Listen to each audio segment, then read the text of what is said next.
reciprocidades para todo, para pocos, no pueden aceptar. Recuerden en la votación del 17 de abril en la Cámara de Diputados, más allá de que muchos votaban por Dios, la familia y todo eso, algunos fueron muy claros: fuera Dilma, fuera Lula, fuera PT. Clarísimo, ese era el objetivo. Evitar que Lula fuera otra vez candidato, ganara las elecciones, se adelantaran o no, y continuar al PT en el poder. Y eso es inclusión. Lo que se ataca cuando se ataca a los gobiernos populares no es la corrupción, es la inclusión. Son los corruptos brasileños que ahora se arrancan las vestiduras por la corrupción de Dilma. Pero ahora resulta que el juicio político, elemento importante para recordar, no es porque Dilma fuera corrupta. Tiene que ver con una cuestión fiscal, si lo hizo bien o no es otro tema, lo hacían los presidentes anteriores, lo hacían los gobernadores anteriores también.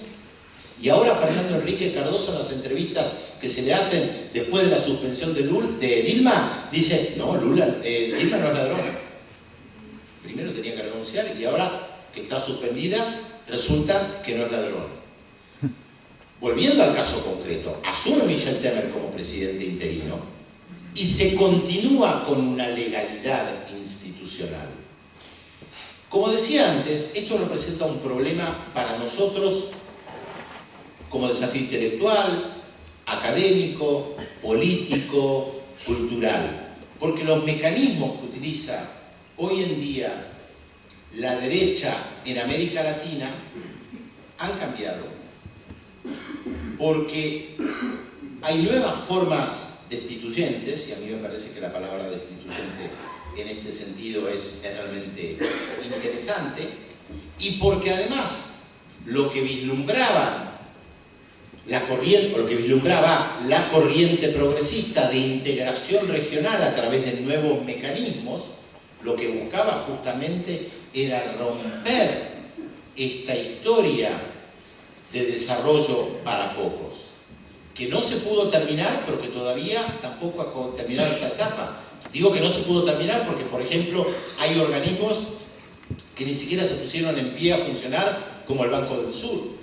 Proyecto estratégico que lo que buscaba era justamente evitar la dependencia de los organismos internacionales, pero no se ponían de acuerdo, porque para Brasil como superpotencia era más importante integrarse al Fondo Monetario Internacional y poner plata en el Fondo Monetario Internacional, porque eran parte de las contradicciones que había entre Brasil y Ecuador, entre Venezuela y Uruguay, entre la Argentina y Bolivia, ni que hablar con matrices productivas.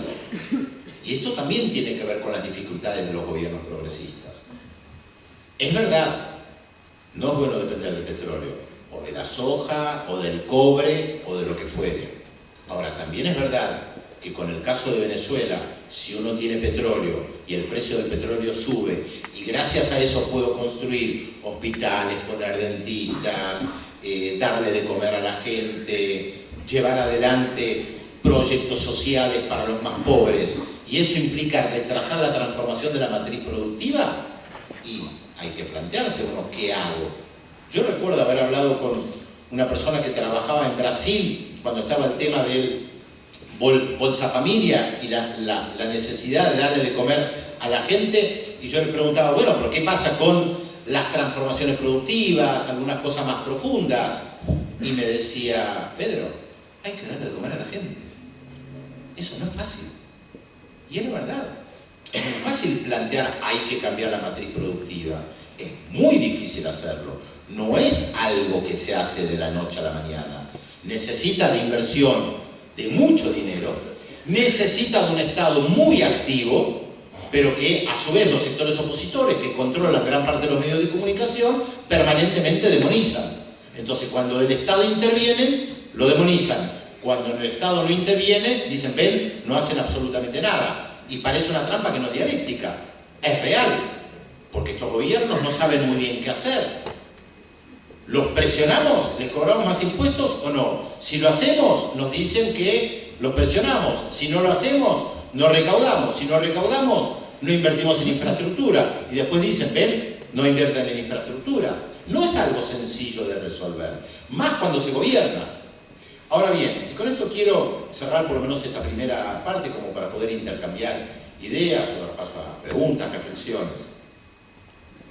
Hay algo interesante que sucedió en Venezuela, Brasil, Bolivia y Ecuador, y que tiene que ver con las transformaciones que hubo en estos últimos 15 años. Cuando Chávez llega al poder porque gana las elecciones, él es consciente de que gana las elecciones a presidente, pero no puede controlar el Congreso. Y ahí es cuando convoca una consulta popular, aprovechando el impacto de haber ganado las elecciones con casi el 60% de los votos, para plantear si la población quería una reforma de la Constitución, una asamblea constituyente. Recuerden que Chávez jura y dice juro sobre esta moribunda Constitución, porque él era consciente de lo que implicaba la Constitución de los 40 años anteriores y que era una Constitución para pocos. Y lo que él quería era una Constitución para muchos, pero con algo más. Él quería una Constitución que fuera fruto de la elaboración de los sectores populares del país y de la movilización de los sectores populares. No quería una constituyente encerrados en alguna provincia recóndita donde los partidos políticos negociaran cargos, cambios constitucionales, reformas, cuánto tiempo tiene que gobernar un presidente o lo que fuera. Él entendía que la movilización era fundamental. Gana, por supuesto, la constituyente y después convoca nuevas elecciones generales, ya con una nueva constitución, y arrasa. Cuando Rafael Correa, recuerden, gana las elecciones, les recuerdo que Rafael Correa fue el emergente de una gran movilización ciudadana, que fue la revuelta de los forajidos, la revolución ciudadana, que derrocó a Lucio Gutiérrez. Rafael Correa es un emergente, un desconocido, que se presenta como candidato a presidente sin partido. No tenía lista de diputados y senadores. Cuando llega al poder se da cuenta de esta situación. Como gobierno, si tengo el Congreso en contra, convoca una asamblea constituyente participativa para refundar el país, gana por amplia mayoría la asamblea constituyente, convoca nuevas elecciones generales y arrasa las elecciones generales. Lula eligió otro camino. Lula, cuando asume en el 2003 como presidente de Brasil, decide pactar y negociar con el PMDB, el partido más importante de Brasil, porque está en minoría en el Parlamento, en diputados y en senadores, y porque además en un país tan importante de lo federal como es Brasil, el PT gana apenas 3 gobernaciones sobre 26. Se da cuenta de la debilidad, profunda debilidad. Podía tomar el camino de una asamblea constituyente. Para refundar Brasil, toma otro camino. Decide pactar con el PMDB, decide negociar, esto implica negociar cargos. Unos ministerios para ustedes, unos ministerios para otro partido, unos ministerios para otro partido y unos ministerios para nosotros. Y tratamos de gobernar porque hay que sostener la gobernabilidad y es la única manera de sostenerse. Y lo que fue un salvavidas de plástico terminó siendo un salvavidas de plomo, el PMDB y Michel Temer. Tal vez uno podía decir que en el 2002-2003 todavía no se podía vislumbrar lo que habían hecho en Bolivia y en Ecuador. Es posible, pero Chávez ya lo había hecho. Tal vez uno puede pensar que en ese momento el camino de Chávez era un camino muy radical que Lula no estaba dispuesto a tomar. Paradojas de la historia. Lula, que venía de la lucha de los trabajadores, de la lucha de la teología para la liberación y de los partidos de izquierda, porque hay que recordar que el PT se forma con la confluencia de 3 sectores: sindicatos, Lula, partidos de izquierda, de la vieja izquierda brasileña que sobrevive en el golpe de Estado del 64, y el movimiento eclesiástico de base con la teología para la liberación. Eso es lo que conforma al PT como un movimiento social muy fuerte. Y sin embargo, Lula decide dejar de lado banderas, decide negociar. Paradojas de la historia, un Chávez que no venía de un origen de izquierda y que tenía en ese momento todavía algunos asesores, como el argentino Ceresole, de la derecha nacionalista, decide tomar un camino mucho más radical. No son las paradojas que a veces tiene la historia, por eso se hace también tan interesante. Ahora bien, la pregunta es ¿por qué En ese momento Lula toma un camino, Evo Morales, Rafael Correa y Hugo Chávez toman otro camino, con una característica interesante, por lo menos hasta que se perdieron las elecciones en la Argentina. Los gobiernos en América Latina que tomaron las posturas más radicales y que fueron más a fondo son los que más se sostuvieron, los que ganaron una tras otra las elecciones. Venezuela, Ecuador, Bolivia. Los gobiernos que decidieron pactar, como es el caso de Brasil, terminaron, como vemos ahora, a Dilma Rousseff. El caso argentino es un caso particular porque no es exactamente igual, nada es igual por supuesto, que el del primer ejemplo que di, o del otro, porque entre otras cosas está el peronismo, que es un misterio, es algo tan particular que nadie entiende, que va de un lado para el otro. Bueno, una de las características que tenemos nosotros y que a veces hace tan difícil poder interpretar lo que está sucediendo y donde las categorías estas que yo mencionaba antes no siempre nos dan la respuesta. Pero es interesante pensar que hasta hace un tiempo atrás aquellos que habían tenido mayores éxitos y habían arrasado cada vez que se presentaban otra vez, Chávez, Correa y Evo Morales, era porque habían radicalizado su discurso.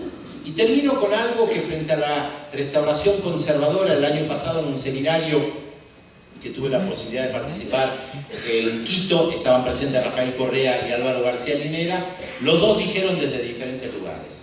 Rafael Correa insistía con la restauración conservadora. Dice, hay un movimiento, hay una restauración conservadora, hay que prestar atención. Y Álvaro García Linera no lo contradecía, pero agregaba algo más e insistía en esa conferencia una y otra vez. No hay que perder las calles, no hay que perder las calles. Y lo que él señalaba como un retroceso de los gobiernos progresistas populares era que muchos de ellos habían perdido la capacidad de movilizar o de entusiasmar respecto de proyectos a futuro. Y la gente comenzaba a quedarse en casa y mirando todo por televisión. Las asambleas constituyentes en Ecuador, en Bolivia, en Venezuela, fueron movilizadoras. Los movimientos sociales fueron ahí a plantear sus reclamos. El de Ecuador tal vez es el caso más interesante, porque duró bastante tiempo y todos los movimientos sociales iban a Manabí y planteaban, nosotros queremos esto, esto y esto en la Constitución. Claro, eso te lo hace largo. Y además todos sabemos que a veces los movimientos sociales son complicados y a veces hay sectores intransigentes que no están dispuestos a negociar absolutamente nada y pueden ser un dolor de cabeza. El consenso no es fácil de lograr. Eso está claro, muy lindo plantear el tema del consenso. Pero prácticamente no hay ningún lugar sobre el planeta donde se pueda gobernar por consenso. Muy fácil decirlo, mucho más difícil lograrlo. Ahora, estas asambleas constituyentes tuvieron una caracterización, movilizaron a la población para refundar los países.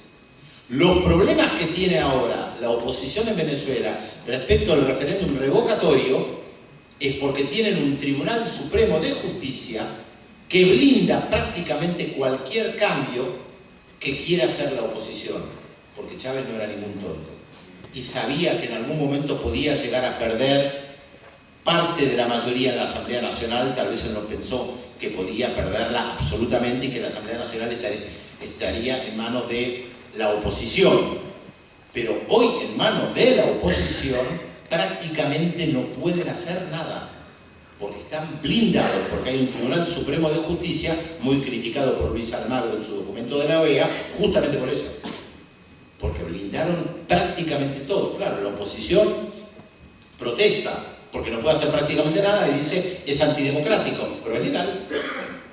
Si no, fíjense las dificultades que tuvimos acá, que de la noche a la mañana la ley de medios la borraron sin ningún problema porque no estaba blindada.